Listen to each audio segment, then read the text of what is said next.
Hey, what's going on? What's going on, good people, good people? Hey, I'm Dark Gorilla. We're here again with another reading of The Dark Lady by Indiana Atwood. If you haven't already, link will be in the description. So where you can find this book that is up on Amazon right now. Fully published.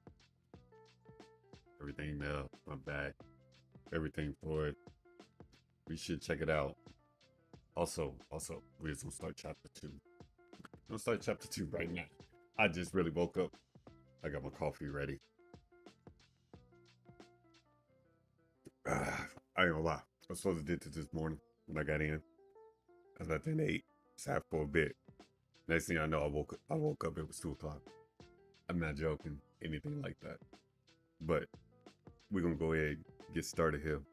We is on chapter 2.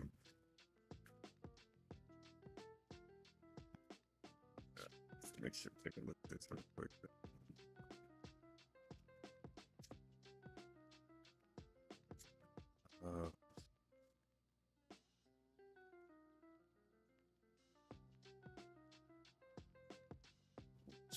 Wait a minute.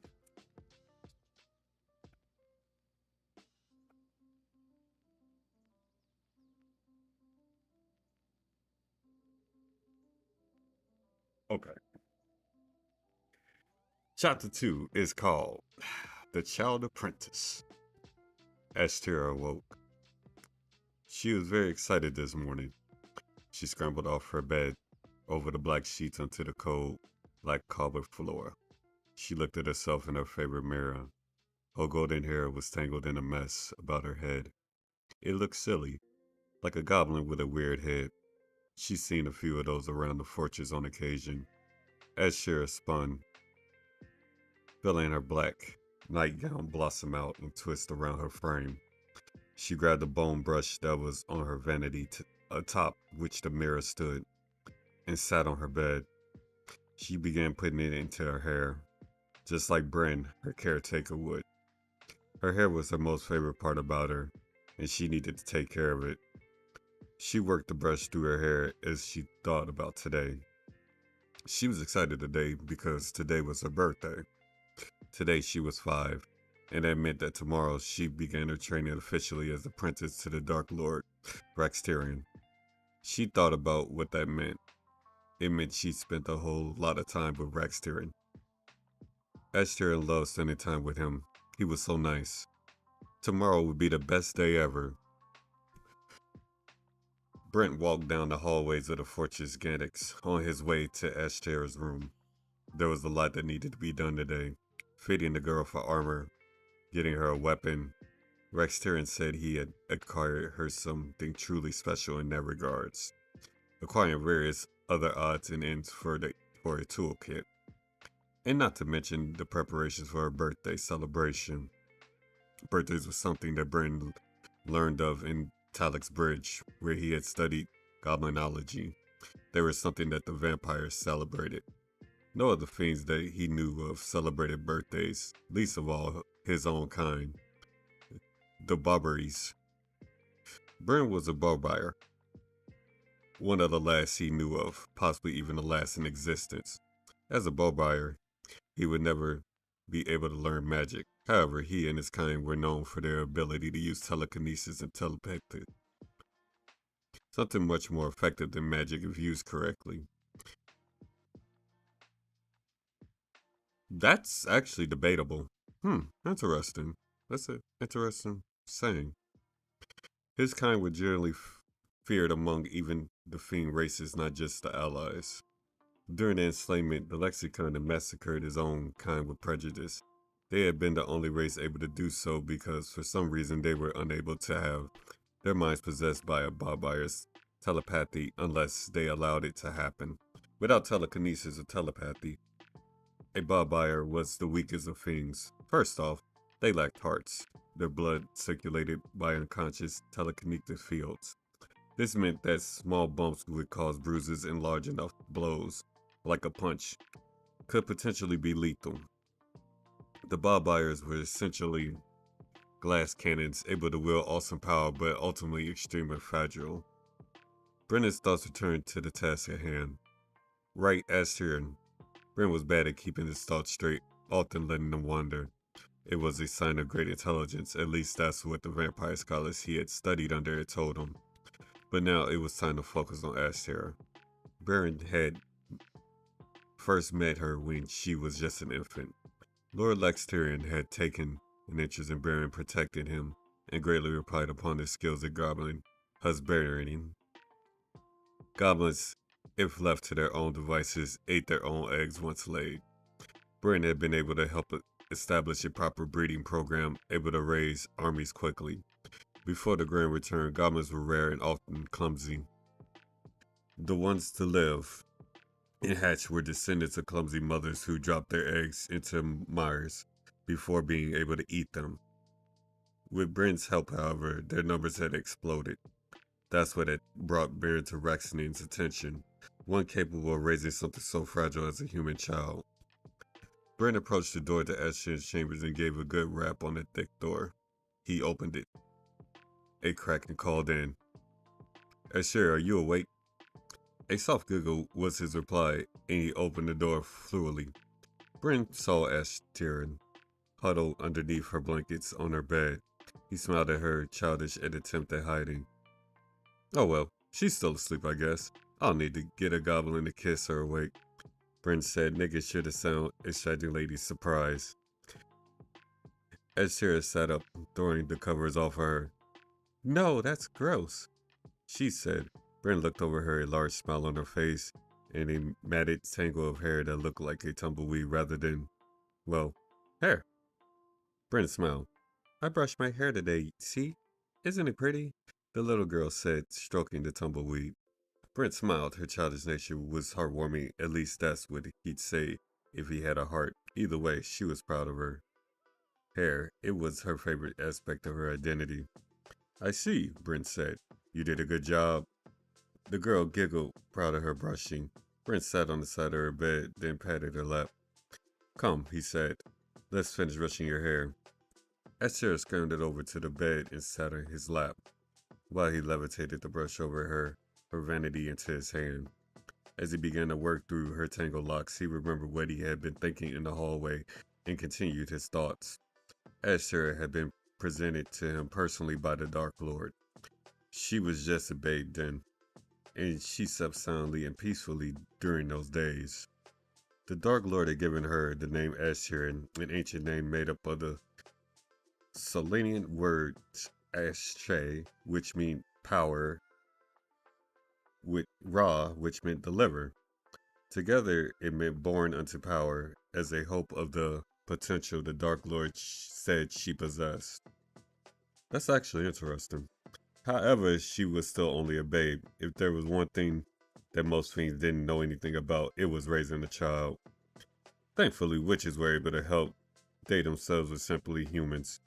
Humans with powerful magics, and had been able to help feed and tend to the child. However, the Dark Lord was very wary of witches. Brent himself was wary. Witches never did anything for free, and a particularly cutting witch would have snatched the child up for herself unless some greater price was paid. Thus, the Dark Lord saw fit to send Brennan to Braxton, the land of men, to learn about raising a child. Brennan had gone altering the minds of everyone he came in contact with so that they couldn't see him. From there, he studied how babes were born, how they were fed, and the customs that humans had regarding children. In all, it was fascinating. Any childhood he was familiar with, besides that of goblins, was his own. Barbarians were similar, but different to humans. Bryn had a mother and a father who trained him and taught him. However, there was almost an indifference to how he had been raised. While humans took active and thoughtful care of their offspring, barbarians were also born with teeth and were able to eat soft foods, while humans had to suck from the glandular deposits on their mother's chests, like them with pups. Not only that, but overall, human children were completely dependent on their parents from young to adulthood, where barbarians only needed about a year of their mind melding with their parents in order to gain the intelligence, telekinesis, and telepathy necessary to head out on their own.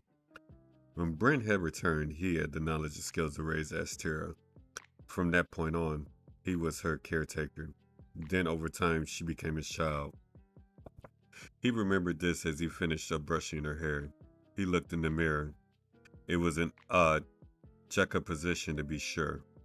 Bryn had all the classical markings of a barbarian, a hooked nose of a human, long goblin-like ears, sharp teeth like an orc, long black hair that flowed down his back, pale skin, and a purple clump of vines that dominated his prominent forehead. Ashterra just seemed so foreign in his lap when he looked at her. However, it felt familiar and right. There, all done, Brent said kindly. He smiled as she hopped off his lap and examined her hair in her mirror. Once satisfied, she turned and beamed at him with a smile that would have melted his heart if he had one. Now we have a big day ahead of us, he said. Go to the water closest and do your business, then get dressed. Ashterra nodded, her innocent smile never fading. Ben walked down one of the hallways of the fortress, Gandex, following an energetic, golden-haired Ashterra. Wake up, darling, he said. I don't want to lose you. Brent wasn't kidding when he was worried about losing her. The fortress Gandex had been built in the years following the collapse of the Luxicon Empire. It was a large and imposing structure worthy of a Dark Lord. However, it was also difficult to navigate. This was intentional, the hallways making a maze to confuse any assassin or invader who would be unfamiliar with the environment. Brent himself, with his intelligence and sharp memory, had trouble distinguishing where he was going at times, if only because the hallways looked completely identical. Well, hurry the hell up, she said. Brent stopped. If he had a heart, it would have skipped a beat. What did you say? He asked, his tone stern. Ashterra froze, timid. She was unaware she had done anything wrong. Brent softened his tone and continued. Ashterra, that word you said. Hell. The word felt unnatural coming from his mouth. It's not a good word. Ashterra looked at him puzzled. How come? She said. Brent sighed. Did you hear a goblin say it? Ashterra nodded. I see. Well, you see, hell is one of the goblin gods. The goblins have several gods, and the goblins believe that their gods have commanded that their names be used as curses and expletive. Ashterra looked puzzled. You see, Brent continued, the goblins believe that if their gods' names are used in this way, the gods become more powerful and will one day come to destroy the world. Ashterra suddenly looked frightened. Is that really going to happen? Brent paused a moment before answering. No, goblins are insane by nature, but it's still not a proper word to be using, especially to your elders like me or Lord Raxian. Do you understand? Ashterra nodded. Good. With that, the two continued down the corridors until they arrived to their fortress smithy. The smithy was a gigantic open room with a large forge burning inside. A surly-looking orc stood to meet them. Ashterra retreated behind Brent, cowering in the safety of his black robes. Good day, Brent said. We've come by order of the Dark Lord to suit his apprentice with a set of armor. The orc leaned and looked at Ashterra. Brent felt Ashterra push into the back of his legs as she shrank further from the orc. The orc returned his attention to Brent. Chain or pale? He said, his voice gruff. Pale. Alright, I need to take the apprentice's measurements. Brent grabbed one of Ashton's hands and guided her out from behind him. Come, darling, he said. Don't be frightened. The nice orc just needs to size you for your armor. Ashterra hesitated before leaving the safety of Brent's robes and walking over to the wood block with the orc. Ashterra had never been more terrified in her life as the large orc growled at her with something that sounded like, stand on the block. Ashterra stood on the block, afraid of what the orc would do to her if she didn't. The orc brought out a sharp stick and held it over a nearby flame. Was he going to burn her with it? The orc also grabbed a mean-looking chain and walked over to her, the wood spike burning at one end. Hold your arms out and hold still. The orc seemed to shout. Ashterra held her arms out like wings and froze. The orc, to her belief, blew out the flame on the end of the stick, then used the blackened end to take notes on a piece of pressed paper. She stayed ridged like a tree in case she disobeyed the orc and moved. She didn't even want to think about what he would do if she disobeyed. The orc took the chain, stretching it along the length of her body and wrapping it around some. Each time, he wrote something down on the pressed paper before using the chain on another part of her body. Soon, he had finished and told her to step off the block. Ashterra did, then immediately ran behind Bryn. Ashterra pressed her head into Bryn's warm warmth as she heard the orcs grumble. It'll be done by the evening. Bryn thanked the orc. Then the two walked out of the hallway. That was close, she thought. That orc could have eaten me in one gulp. Ashterra, darling, Bryn said. She perked up and looked up towards him. You can step out from behind me, he said. Bryn held out a hand and she took it, walking out beside him instead. There was nothing else in the corridors besides them. Soon the grumpy orc was a distant memory in her mind. Where are we going? She asked. To the magical artifact depository, Brent said. We need to pick up the weapon you're going to use in your training. Brent led the way down the hallways until the two reached the depository.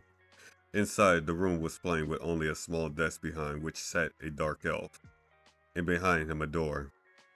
This was the magical artifact depository. The store ran and reserved items only to be used by special instruction of Lord Raxiering himself. Brent produced a slip of parchment with the Dark Lord's personal seal and handed it to the Dark Elf. The fiend gaped in awe as he read the words of the parchment. Is something the matter? Brent said coolly. No, the Dark Elf said, almost with excitement. Brent delved into the fiend's mind and listened to his thoughts. Well, shine me, his thoughts said. Brent winced at the curse. I was wondering when the Dark Lord would send someone for it. The Dark Elf turned to the door, knocked, then opened it before another elf dressed in armor walked out to replace him. Some time passed, but soon the door opened again, the armor elf slipped behind it, and the original elf reappearing. The elf was holding a decoratory ebony box which he quickly gave to Bryn. Here you are, he said. Bryn took the box and gave it to Ashterra. What is it? She said, confused. She opened the box, revealing a back stick the length of her forearm, decorated with skulls and spikes. It's a warlock blade, the Dark Elf answered. It's a very powerful weapon. In the right hands, at least. What does it do? Ashterra asked. Now, Brent said. The Dark Lord will teach you that. Leave it in the box for now. The two headed out in the hallways again. They walked out for for hours, visiting place after place, acquiring items or putting in orders. Eventually, they ended in the healer's wing of the fortress. Ashterra underwent a lengthy examination. Of course, she was healthy, and the two were just awaiting a discharge. While they waited, Ashterra sat on the edge of a bed with her elbows on her knees as she held her head. She looked tired. Brent sat on a nearby stool, his knees crossed. He wanted to know what she was thinking. He could have simply read into her mind with his telepathy, but he wouldn't. He had too much love for her to violate the privacy of her own mind like that, no matter the circumstance. Are you alright, Ashterra? He said. Before she could reply, Brent heard a loud grumble that came from the young girl's belly. It was then that Brent realized that he had been dragging her about the entire day and he hadn't even once thought to stop for food. She hadn't said anything about it, so the thought never crossed his mind. I'm sorry, darling, he said. We only have one more place to go before we can eat. You said the last place was the last place, she said, her voice a groan. Brent sighed, eyeing the girl, her face a mixture of boredom and discomfort. If he had a heart, it would have swelled with sympathy for her. Come now, he said. Only a little bit longer, then we will go get to have cave new steaks. Ashterra's eyes lit up. Cave new steaks, she said. Brent could see the hunger in her eyes. She knew the cave new steak was Ash's favorite delicacy. No doubt the mere mention of it had caused her mouth to fill with saliva in anticipation. The reaction was cute and almost made him laugh. A dark elf physician entered the room, drawing Ashterra's attention. He presented a rolled parchment to Bryn. She has a clean bit of health, the dark elf said. Here's an official note for the Dark Lord. Bryn lifted the note of his telekinesis and stood it in his robes. Thank you, he said. The elf nodded, and Bryn and Ashterra left the wing. Ashterra held Bryn's hand, but walked ahead, almost dragging him. Slow down, darling, Bryn said. We're not in any rush. But I'm hungry, Ashterra said. You said we have new steaks. Yes, I understand, but we need to stop by your room first. Ashterra groaned like the Walking Dead of Harrex. But you said we could eat. And we will. But first, we need to stop by your quarters. The Dark Lord has a gift for you there. Lord Raxterian had always offered a gift to Ashterra on her birthday. Usually it was some tiny trinket like her mirror. However, this year the Dark Lord had planned on giving her something to prepare her for her apprenticeship. Bryn wasn't quite sure what the Dark Lord had in mind himself, but he had been given word that it would be available in their quarters in the late afternoon. Ashterra seemed to forget all about the food at the mention of the gift. She loved everything about the Dark Lord. Bryn had raised her that way. Gifts from him were also rare, and when Ashterra got one, no matter what it was, she cherished it, almost worshipfully. If anything, her loyalty to her master was unquestioned. The young girl began to tug on Bryn's arms, as if trying to pull away, but unaware that the only thing keeping herself tethered to him was her own grip. What's gotten into you, Ashterra? Bryn asked, already knowing the answer. We need to get Lord Raxterian's gift, she said. Bryn laughed and lifted his legs from the floor to levitate in a seated position. He picked up Ashterra and sat her in his lap. Soon the two were racing down the halls on an invisible seat. That's actually cool. Ashterra sat forward in Bryn's lap, eagerly anticipating the turns that brought her closer to Raxterian's gift. Soon they had arrived to their destination. Bryn had no sooner released his telekinesis when the girl jumped from his lap and opened the door to her chambers. Inside the room had been cleaned, the girl's bed made, and on top of the bed a box. Ashterra grabbed a hold of the box and looked at it with quizzical.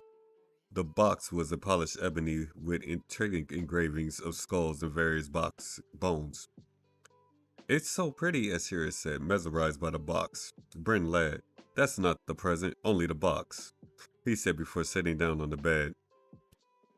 Ashterra hopped into his lap and he lifted the box with his telekinesis. The lid on the box floated off, revealing an amulet with a cut crimson stone in its center, which was attached to a silvery ribbon made of small metal links. Bryn knew exactly what this was as he stared at his reflection in the stone. What is it? Ashterra asked. Bryn could only imagine her eyes were widened in his. It's a soul stone, Bryn said reverently. It's really, really pretty, Ashterra said. It is. Bryn lifted the amulet with his telekinesis and placed it around Ashterra's neck. She grabbed the amulet and inspected it closely. Ashterra, Bryn said, getting her attention. Yeah, she replied.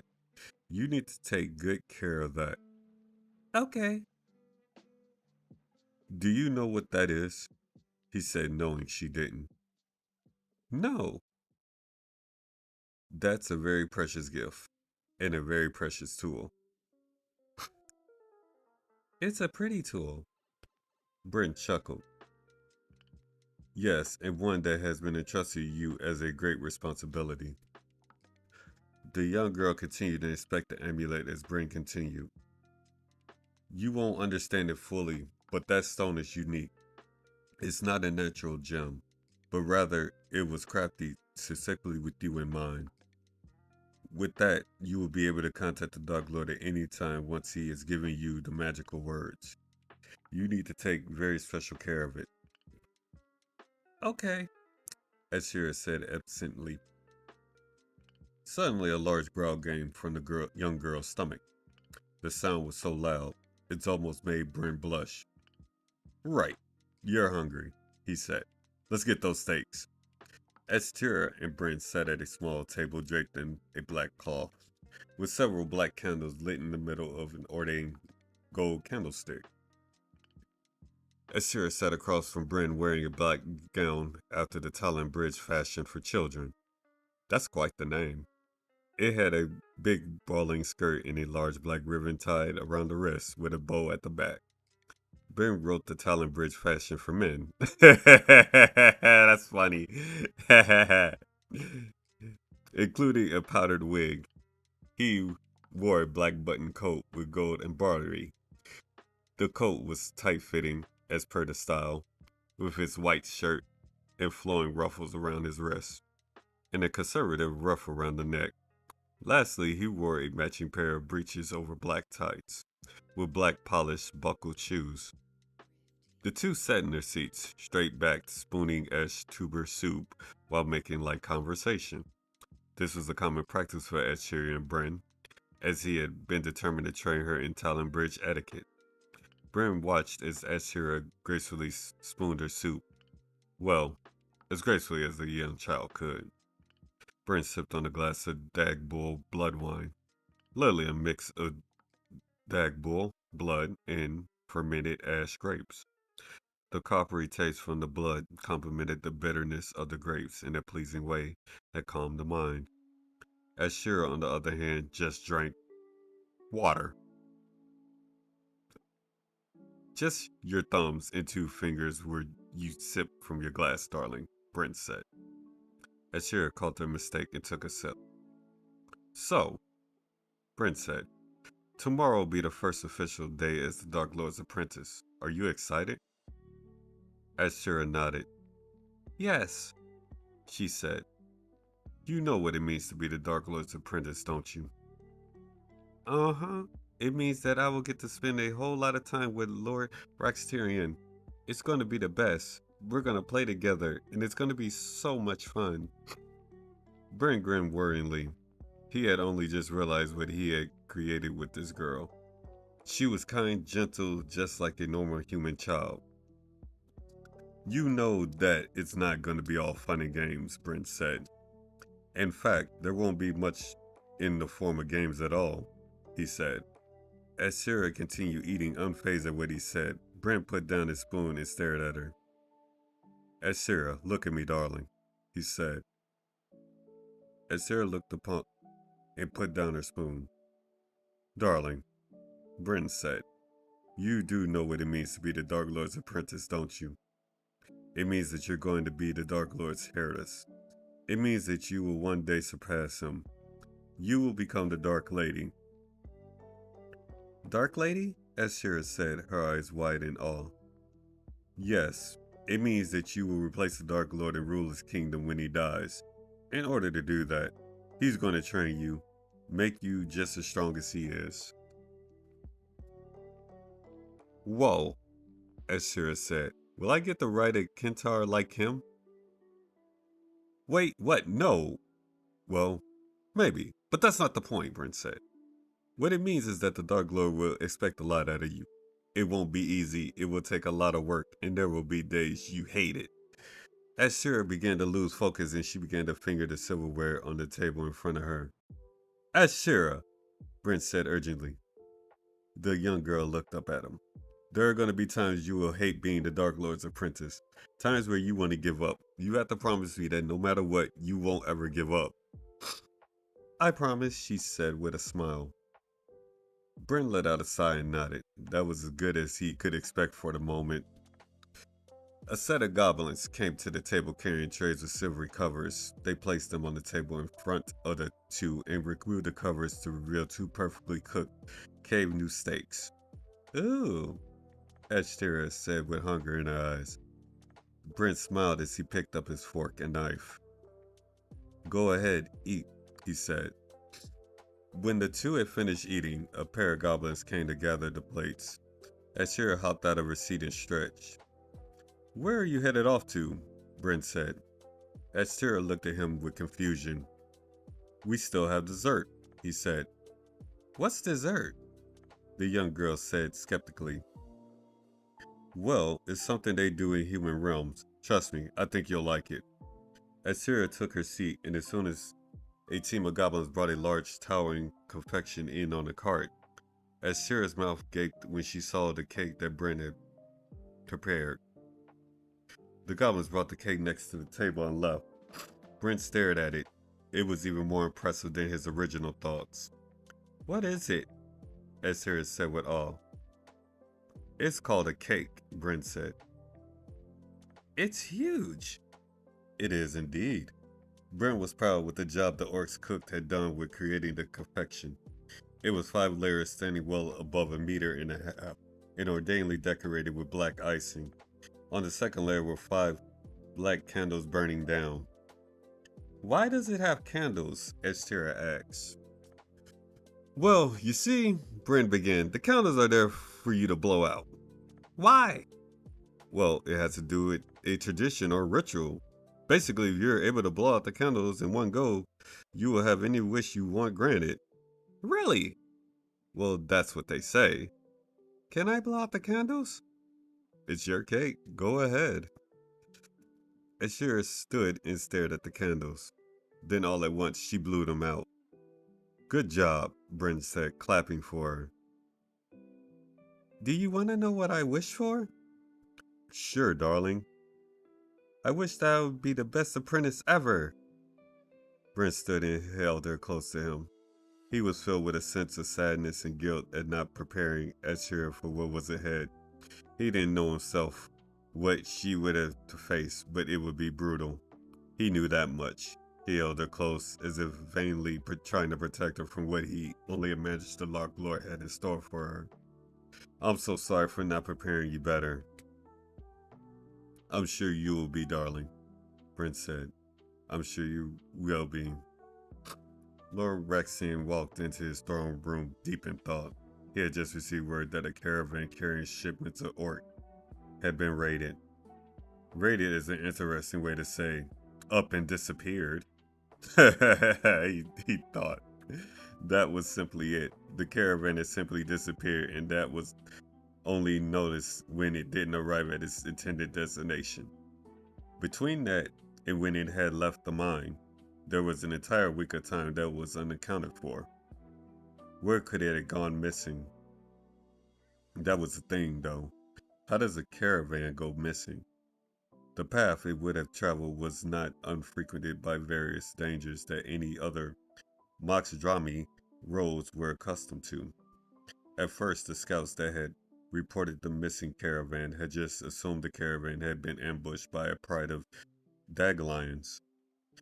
That would have been the first time it had happened either. However, when they were able to do a proper inspection, they found no bodies, no carts, nothing. So this is how it starts, Rexian said under his breath. The Dark Lord was well aware about what was going on. He was able to see it with his dark band sense. At first, the clues were insignificant things like the bandit raid on a traveling merchant, then a fire at a village, Garany, where a stable of horses had been stolen in confusion. Later, it was a patrol of guards getting crushed by a wandering stone warrior, then a prisoner transport succumbing to a flash flood. The only bodies recovered were a few guards, unfortunate enough to be swept away with the cage cart. Now this. Yes, the Dark Lord knew very well what this was. It was a rebellion, but just the glowing sparks of one. Rexian sighed. The humans could have given him at least a decent, a decade before planning to overthrow him. He wanted to quench the embers, stamp them out before they could really get out of hand. But he was limited in what he could do. It had only been 5 years since the fall of Lion, but even still, a lot had changed in those 5 years. The newly established Moxrim was only a fleeting nation, if it was one with a legacy for centuries. Everything was still new, still trying to figure itself out, not to mention he had been a king, but the fiends had no real government. Rexian just owned the land, and what could be considered taxes were actually rent for operating on the land. The truth was, there was no real law in Mockstram, and so if there was a small group trying to start a rebellion, they wouldn't be able to be brought to justice like a traditional government. All Rexon could do was post a bounty and hope for the best. The Dark Lord sat in his throne, a large ebony structure that could support his 3-meter frame. He sat back slouched, his right elbow on one of the throne's armrests, his fist supporting his tilted helm, and his left hand resting normally on the other armrest.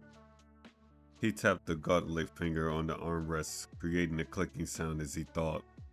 The dark band could give him premonitions, but only enough to see a glimpse of the future, not the entire picture.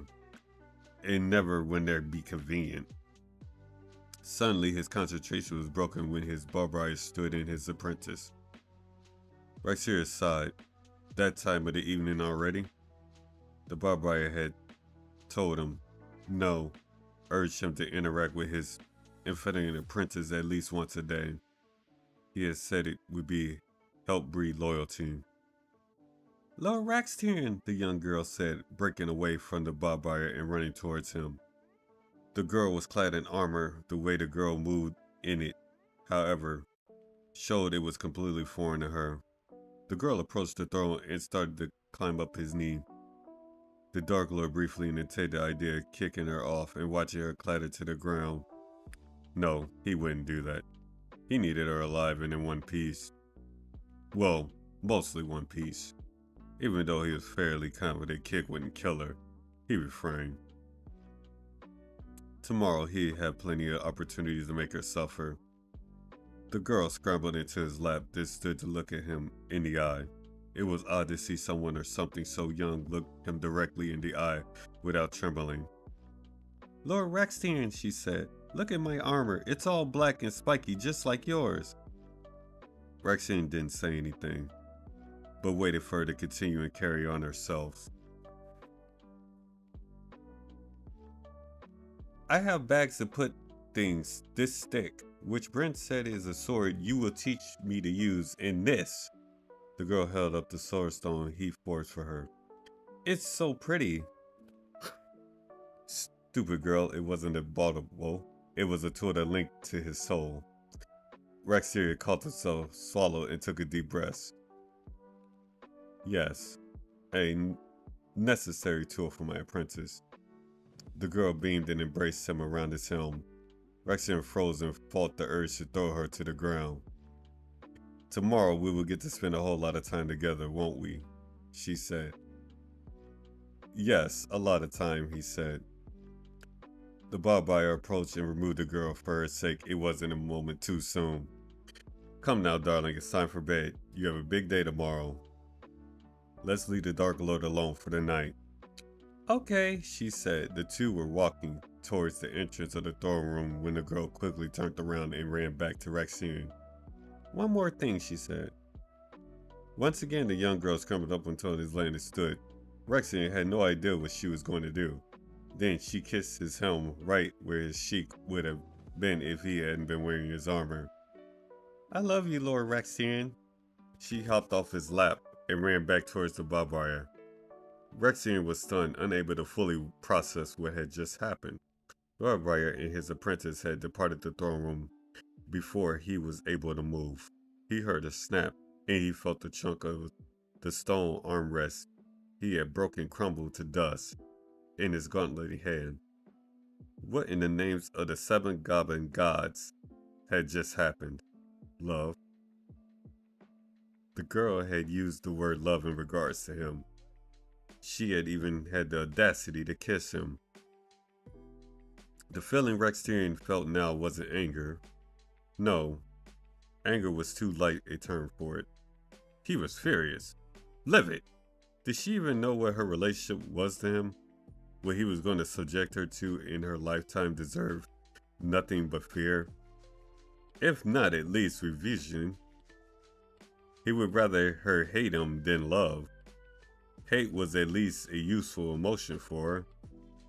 The barbarian had insisted, pleaded even, that he be able to raise her like any normal human. Raxtian had been skeptical but ultimately relented.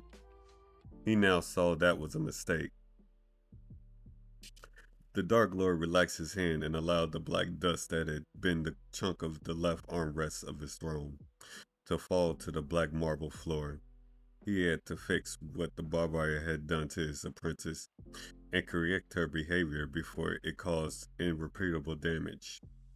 She needed to be stronger than him, more ruthless, and it wouldn't happen if she kept feeling things like love. He was going to bring her to her knees tomorrow, break her down in both body and soul. Tomorrow her life would be a worse than living with hell.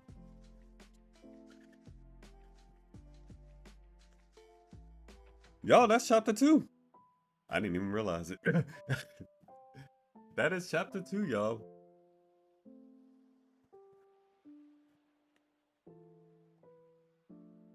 I think either one or two things are gonna happen.